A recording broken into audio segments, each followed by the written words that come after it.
Today, we're diving into two caving stories that went horrifyingly wrong. In the first story, explorers encountered the most unexpected conditions, whereas in the second, an explorer struggles to find a way out of a claustrophobic passage. As always, viewer discretion is advised. The morning of October 2nd, 2020, was filled with excitement and anticipation. Four young cavers, Mark, Tom, James, and Nathan, gathered at the entrance of the obscure Silverstone Cave, nestled deep in the rugged hills of the Appalachian Mountains. Their goal was simple: to explore the cave's intricate network of passages, test their limits, and add another thrilling adventure to their belts. Mark, the most experienced of the group, was the one to lead the way. At 24, his knowledge of caves and their dangers was unparalleled, which made him the natural leader. Tom, James, and Nathan, all in their early 20s, had been looking forward to this trip for months. But today's exploration would turn into a nightmare none of them had anticipated. The cave system had long been a subject of local folklore, with rumors of an uncharted passage that led deep into the heart of the mountain. The group had mapped out their route for the day, carefully studying the maps and preparing for tight crawlways and narrow squeezes. The cave stretched for miles, and as they ventured deeper, the walls began to close in on them. They crawled, squeezed, and twisted their bodies through passageways, feeling both the thrill and the fear that came with being in such a confined, dark place. After navigating through several tight crawlways, they reached a particularly narrow section of the cave. Mark, being the lead caver, moved ahead to inspect the next passage. As he advanced, he realized the space was too tight even for him to squeeze through easily. Tom, who wasn't as tall or broad-shouldered as Mark, suggested he should give it a try. He was smaller in stature and felt confident he could make it through. He pushed himself forward into the passage, his body contorting as he slid through the small opening. On the other side, Tom quickly realized the path ahead ended abruptly, a dead end. But unaware of this, he called back to Mark, James, and Nathan to join him. "There's nothing here," he said, unsure of what to do next. But Mark, stubborn and eager to keep exploring, refused to believe that they had reached the dead end so soon. After a brief discussion, Mark decided to try the tight passage himself. James and Nathan were watching from behind, as Mark, determined to push past the obstacle, began to squeeze his body into the narrow gap. It wasn't long before the situation took a turn for the worse. As Mark pressed forward, a loose rock shifted under his weight, blocking his progress completely. His body was wedged tight between the jagged walls, unable to move in any direction. "Mark, are you okay?" Nathan called out from behind, his voice filled with concern. Mark's voice came back strained. "I'm stuck. I can't move. The rocks have shifted and locked me in." Panic set in. Tom, who was on the other side of the narrow passage, tried to pull him free, but the tightness of the space made any attempt to help impossible. Meanwhile, James and Nathan, who were now trapped on the left side of the passage, could only watch helplessly as the situation grew more desperate. Then, without warning, the cave began to rumble slightly, a low, ominous sound that echoed through the narrow chambers. At first, they thought it was just an aftershock from the unstable rock around them, but the noise quickly grew louder. It was then that they realized something far more dangerous was happening. Rain had begun to fall outside, and water was quickly flowing into the cave system. Nathan and James looked at each other in horror as they heard the rush of water approaching them from the left side. The cave, which had always been a dry and safe environment, was now filling with water faster than they could comprehend.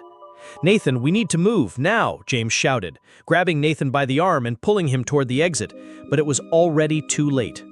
The water quickly surged into the left chamber, swallowing everything in its path. The force of the floodwaters was too much. Within minutes, the cave's passageways began to flood, and both James and Nathan were overwhelmed by the rushing waters. The water rose quickly, filling the space they had just been standing in. James and Nathan, unable to escape in time, were swept away, trapped in the flooding chamber, struggling against the current. Their screams were drowned by the roar of the water as it overtook them. Meanwhile, on the other side of the narrow passage, Mark was still stuck. He was completely immobilized, his body wedged so tightly that the water had no way to reach the chamber where Tom was. The narrow passage had blocked off the water's flow, creating a barrier that trapped Mark but spared Tom, who was still alive on the other side. Tom shouted desperately, his voice echoing through the tight space. "Mark, can you hear me? We have to get you out! Help is on the way!" But Mark couldn't respond. His body was pressed so tightly against the rocks that even breathing became difficult. As the water continued to rise on the other side, he could hear the faint splashes of the rushing flood, but it was too late for the others. The floodwaters had already sealed their fate. After what seemed like an eternity, rescue workers finally arrived, navigating the flooded passages with their equipment. They had no idea what had happened, only that Mark had been reported stuck and the cave had flooded. When they reached the narrow passage, they found Mark still trapped, alive but barely conscious. Using specialized tools, they carefully removed the loose rocks that had wedged Mark in place, pulling him to safety. As he was finally freed, Mark was exhausted, bruised, and traumatized by the loss of his friends. Tom, who had managed to survive due to the location of the passage, was pulled to safety, but James and Nathan were never found. The floodwaters had claimed them both, leaving their fate a mystery to be uncovered only by the passing of time. The Silverstone Cave would remain a place of silent mourning, a reminder of the unpredictable dangers lurking in the dark. Mark, now alone, had to live with the haunting memory of the cave that took his friends and the treacherous passage that had left him trapped in its grasp. The cave, once a source of adventure and excitement, had turned into a tomb, claiming lives in the blink of an eye. In the next story, a 14-year-old faces a life-or-death struggle, trapped in a claustrophobic space, with his body temperature dropping dangerously low. February 27, 2004. On a cold winter morning in Kentucky, a group of eager scouts gathered for a caving trip at Sweet Potato Cave. Among them was 14-year-old Jesse Gott. Sweet Potato Cave lies in a rugged part of Kentucky, surrounded by rolling hills and dense woodlands. The cave is part of an ancient limestone network carved over thousands of years by underground streams. Its entrance is small and hidden among the trees, easy to miss if you don't know where to look. Inside, the passages twist sharply, with tight crevices and sudden drops that challenge even seasoned explorers. The scouts, already familiar with the entrance, prepared carefully for their expedition. Equipped with helmets and headlamps, they stepped into the cave, their lights cutting through the darkness as they moved deeper into the winding passages. All seemed fine until the group reached a narrow crevice that caught Jesse's attention. It looked like a tight squeeze, but curiosity pushed him forward. Ignoring cautious warnings, he slid into the gap, eager to see what lay beyond. The excitement vanished instantly when he realized he was stuck, wedged tight up to his chest with no room to move. The rock gripped him like a vice. For the first time, Jesse experienced the terrifying helplessness of being completely trapped.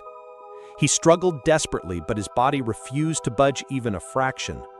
Panic surged as stories of other cavers getting stuck flooded his mind.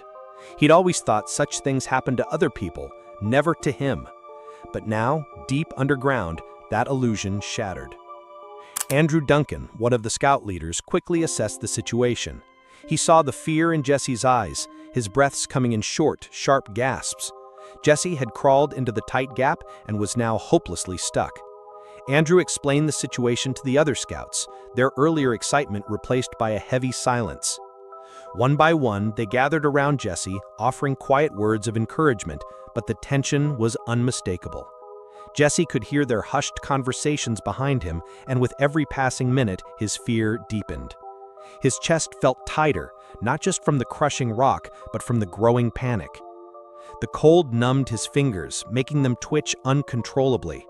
A creeping chill settled into his body, and each breath became a battle. Surrounded by friends, Jesse still felt alone, as if the darkness had cut him off from the rest of the world. No one realized it at first, but Jesse's body temperature was dropping fast. Hypothermia was setting in, making his situation even worse. His friends were caught between fear and helplessness as they watched him struggle. At first, they tried to comfort him with calm words, but as the minutes dragged on and Jesse remained wedged in place, their anxiety mounted. Some attempted to pull him free, but the tight crevice left them with no leverage, forcing them to back off in frustration. "We tried to get him out, but he was just squeezed," Andrew later recalled. While Andrew and 4 scouts stayed with Jesse to keep him calm, the others sprinted toward the cave entrance to get help. Time seemed frozen as Jesse remained trapped. The call for assistance quickly reached local firefighters and the rescue squad. Within minutes, a specialized team arrived at the scene equipped with tools and determination to free the young scout. The urgency was overwhelming as rescuers planned their next move. Every passing minute counted. Once inside the cave, they reached the narrow crevice where Jesse was trapped and quickly realized he needed immediate care, not just for his position, but for hypothermia as well. They wrapped him in blankets and placed heating pads around his body before getting to work. Carefully assessing the constriction, they used shovels and crowbars to widen the opening.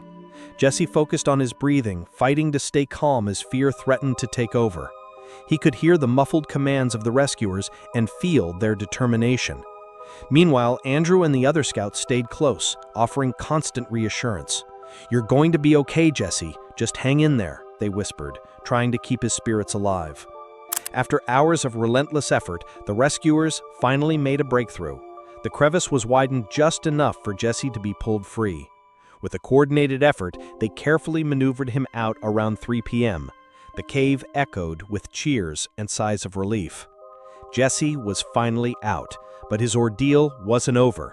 He was immediately taken to a local hospital where a medical team was already on standby. They quickly examined him and confirmed he had only mild hypothermia, a relief given the terrifying situation. After being warmed and monitored, Jesse was released shortly after, safe and recovering. On August 18th, 15-year-old Tim Scumfield and his twin brother Tom set off on an adventure they'd planned for weeks. Growing up in Arkansas, the twins were no strangers to the outdoors. They'd spent their childhood exploring forests, lakes, and hills near their home. This time, they were heading for Devil's Den Cave, a popular Arkansas cave system known for its treacherous terrain and spelunking challenges. The hike to the entrance led them through thick forest. Insects buzzed around them, and the ground grew rough with stone. They passed the edges of clear lakes before finally reaching their goal, a dark opening in the hillside. Cool air drifted out from the cave's mouth, and without hesitation, the brothers stepped into the shadows of Devil's Den State Park. Devil's Den Cave was known for tight passages and deep drops, but to Tim and Tom, that was part of the fun. With headlamps lighting the way, they moved deeper underground. The Arkansas cave was both eerie and beautiful, smooth rock shaped by water, walls glittering with mineral deposits, and silence broken only by the sound of their footsteps echoing through the narrow tunnels. The air grew colder as they moved deeper, but it was a narrow crack in the rock on the right that caught Tim's eye. Just 9 inches wide, it barely looks passable. Tom hesitated, suggesting they stay in safer areas, but Tim was already intrigued. He was always the bolder twin, drawn to risk and discovery in extreme cave exploration. Without waiting, Tim began squeezing into the crevice. It stretched 20 feet long, 15 feet high, and only 9 inches wide. The walls pressed tightly against him as he twisted and wriggled his way down. Then, without warning, his foot hit a weak patch of rock. It slipped. His left leg jammed instantly between 2 sharp walls. His right leg, already unsteady, slid off the slick surface, pulling his body into an awkward stretch. He was trapped, bent painfully, his lower body wedged and immobile. Panic set in fast. He shouted for Tom, voice echoing through the stone. His left leg was stuck tight, and his right leg had no grip.